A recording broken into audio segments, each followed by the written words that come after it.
8월 30일 살아계신 하나님의 말씀 요한복음 6장 32절부터 40절 말씀으로 살리는 것과 죽이는 것이라고 하는 저의 말씀 드립니다. 우리는 죽이는 것에 참여하는 경우가 있고 살리는 일에 참여하는 경우가 있습니다. 이게 웬 말입니까?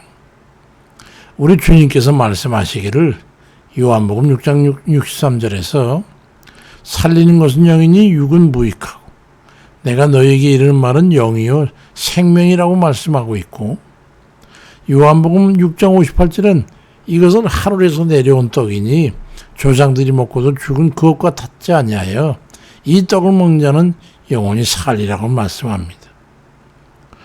그러니까 우리 주님께서 말씀하신 것은 영이고 생명이고, 또 주님은 세상에 와가지고 모든 이들로 하여금 생명을 얻게끔 하기 위해서 오셨다는 그런 뜻이거든요. 그러니까 예수 그리스도를 주로 믿고 주와 함께 연합된 삶을 사는 그리스도인들은 생명을 살리는 일에 참여하는 그런 이들이어야 함을 말씀하고 있는 거예요. 주님께서 통합적으로 요한복음 6장 39절에 나를 보내신 이의 뜻은 내게 주신 자 중에 내가 하나도 잃어버리지 아니하고 마지막 날에 다 살리는 이것이니라. 어떻게 우리를 살리시겠어요? 근데 그 살리고 죽이는 경우는 어떤 경우에 해당되는 말씀이냐면 말에 있다고 하는 거예요. 그 성령의 은혜를 경험하게 되면 말의 변화를 경험하게 되죠. 예수 믿기 전에는 별의별 욕을 다 하고 온갖 못된 말을 다 하고 그런데 그 사람의 의식과 인성이 드러나게 되는 부분이거든요. 나중에 변화를 받고 나면 그게 변하는 거예요. 변하더라고요. 사용하는 언어에 달려 있어요. 야고보 3장 6절에도 보니까 말이죠. 혀는 곧 불이요 불의의 세계라. 혀는 우리 지청에서 온몸을 더럽히고 생의 바퀴를 불살하니 그 사람은 지옥불에서 나느니라 말씀합니다. 우리가 말을 해서 지옥을 만들기도 하고 말이죠. 우리 자체의 삶, 인생 전체를 갖다 불살라버리는 경우도 있다는 거. 그거 많잖아요. 살인하고 막 그러죠. 이게 말이 얼마나 무서운 겁니까? 그래서 에베소 5장 4절에 누추함과 어리석은 말이나 희롱의 말이 마땅치 아니하니 오히려 감사하는 말을 하라고 말씀하고 있고, 잠언 4장 24절엔 구부러진 말을 내 입에서 버리며 비뚤어진 말을 내 입술에서 멀리하라고 말씀합니다. 우리가 은혜를 입어 성령을 받은 이들이라면 우리는 살리는 말을 해야 되지 않을까요? 김창옥이라고는 토크쇼 그 강사의 말을 들어보면은 고개가 끄덕여지는 그런 내용이 있어요. 제목은 기를 죽이지 말라는 그런 내용인데, 다른 일을 기죽이는 사람은요, 누군가가 잘하나 못하나 그저 기를 죽이는 그런 말을 한다는 거예요. 그러니까 자기는 처음부터 그렇게 말투가 그렇다고 그런다는 거예요. 참 웃기는 얘기죠.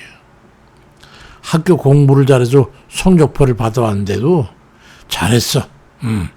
잘하긴 했는데 이건 시작에 불과한 거야.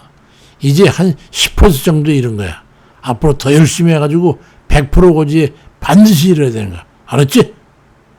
각을 떠버린다는 거예요. 질려버리도록 하는 거예요. 기를 죽여버리는 거예요. 말은 그렇다지만은 듣는 사람으로 하여금 격려나 고무받게 하는 것보다는 족쇄를 채워가지고 너 100% 되기 전에는 넌 절대로 만족할 수 없어. 이거 가지고 이렇게 꼼짝달싹 못하게 기를 죽여가지고 붙들어 매게 된다는 거예요. 넌 안 돼.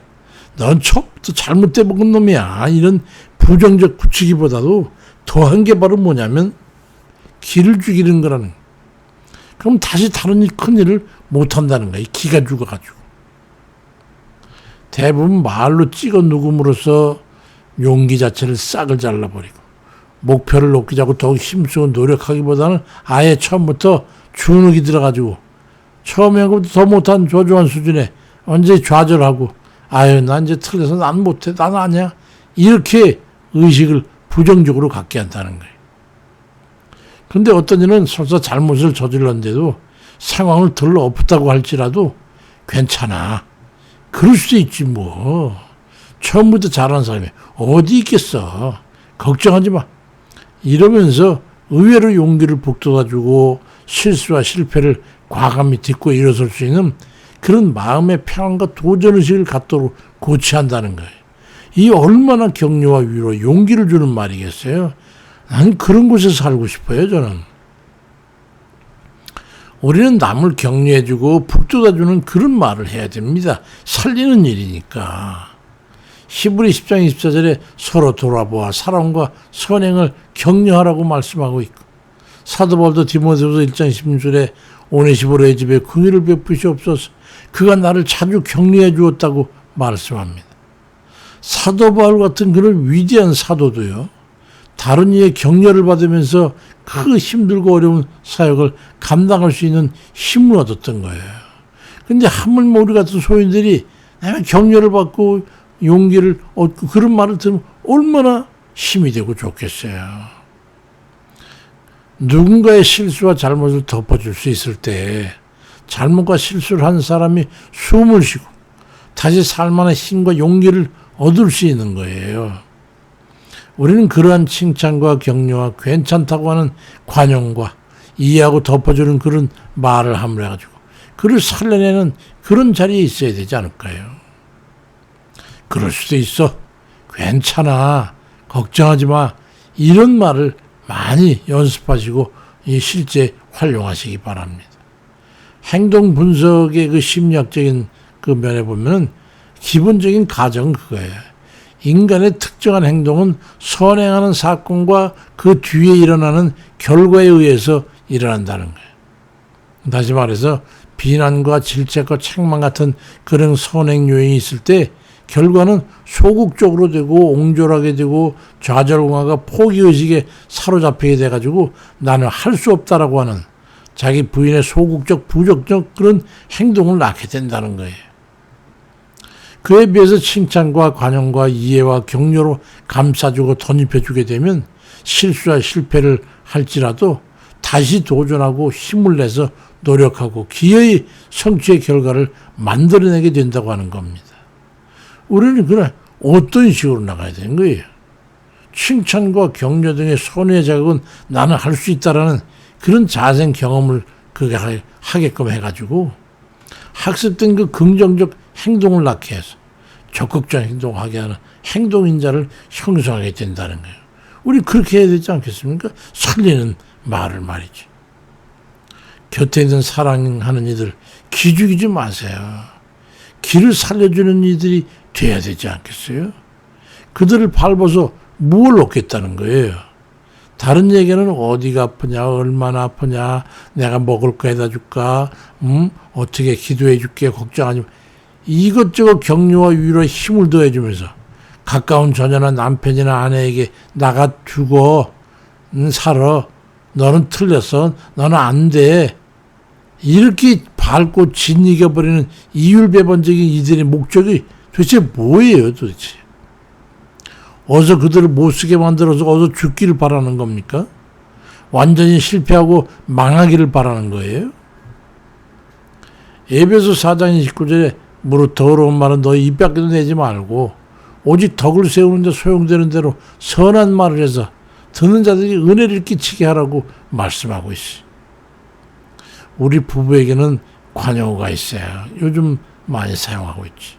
무슨 일 있으면 서로에게 걱정하지 마. 이 말을 하는 거야.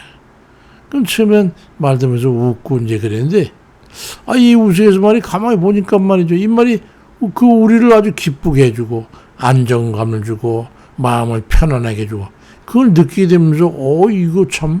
그래서 이제는 조금 마음이 흡족하지 못한 일이나 또 찬성할 수 없는 그런 일이 있을지라도 걱정하지 마. 걱정하지 마. 내가 다 해줄까. 걱정하지 마. 이런 말을 조금 해서 서로 마음을 기쁘게 하고 평안하게 해주고 있어요. 얼마나 좋은지 몰라요. 골로새 4장 6절에 너희 말을 항상 은혜 가운데서 소금으로 맛을 낸 것 같이 하라. 그리하면 각 사람에게 마땅히 대답할 것을 알리라고 말씀합니다. 그리고 하면 매사가 실타래 풀리듯이 풀어지게 되는 거예요. 생애 바퀴를 불살라버리는 게 낫습니까? 아니면 웃음을 되찾고 마음에 평안을 얻고 상황을 호전시키는 그게 낫습니까? 어떻게 살아요? 죽이는 게 나아요? 살리는 게 나아요?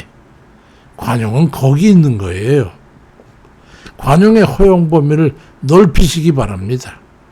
그리고 가급적 부정적이고 책망하고 징벌적인 그런 언어를 배제하고 괜찮아, 걱정하지 마, 그럴 수도 있지 뭐, 이런 관용과 격려의 말씀들을 많이 하시기 바랍니다. 우리가 모두 살리는 영을 받은 성령의 사람들이니까 부정적이고 공격적인 그런 기죽이는 그런 이들의 자리에서 일어나서 옮기세요, 자리를. 이제는 괜찮고 걱정하지 않게 해주는, 길을 살려주는 그 자리로 옮겨 앉아서 그렇게 행하는 행복한 일 되시길 주의 이름으로 축원드립니다. 아버지, 우리가 인생을 살면서 아직까지 말이죠, 좋지 않은 습관에 들어가지고 그저 비난하고 비판하고 공격하고 질책하는 그런 언어의 습관이 들었어요. 아버지, 우리 마음은 그렇지 않은데 변화되려고 하는데 노력이 부족한 것 같은가요? 아버지, 도와주세요. 그래서 우리 남을 격려해주고 위로해주고 또 그들을 안정과 평안하게 해주시는 그런 말을 할 수 있도록 아버지 제주를 허락해 주세요. 우리 입술을 열어서 그런 이들을, 남을 영을 살리고 위로하고 격려한 그런 말을 할 수 있도록 도와주세요. 아버지, 우리 입술을 열어 주세요. 악하고 냄새나는 그런 말이 아니라 아버지 참으로 청량감 있고 기쁘고 감사한 그런 말들로 우리의 몸을 적시고 저 모든 이에게 영향을 끼칠 수 있도록 하나님 도와주세요. 감사드리고 병든 이들, 실패한 이들, 난관에 처한 이들, 그 모두가 그런 말들이 필요한 이들입니다. 아버지, 네가 원하는 것이 무엇이냐? 네 원대로 될지니라. 얼마나 감사한지요. 주님의 그 말씀을 듣고 모두가 다 용기를 얻는 거 아니겠어요, 아버지? 그러니 우리도 그 주님 말씀 배워서, 주님의 그 행실을 배워서 우리도 그렇게 할 수 있도록 하나님 인도해 주세요. 미련하고 둔한 것을 깨우쳐 주시고 항상 주님 그들에게 힘을 북돋는, 뒤를 밀어주는 그런 저희들에게 인도해 주세요. 감사드리고 예수 그리스도의 이름으로 기도드립니다. 아멘입니다.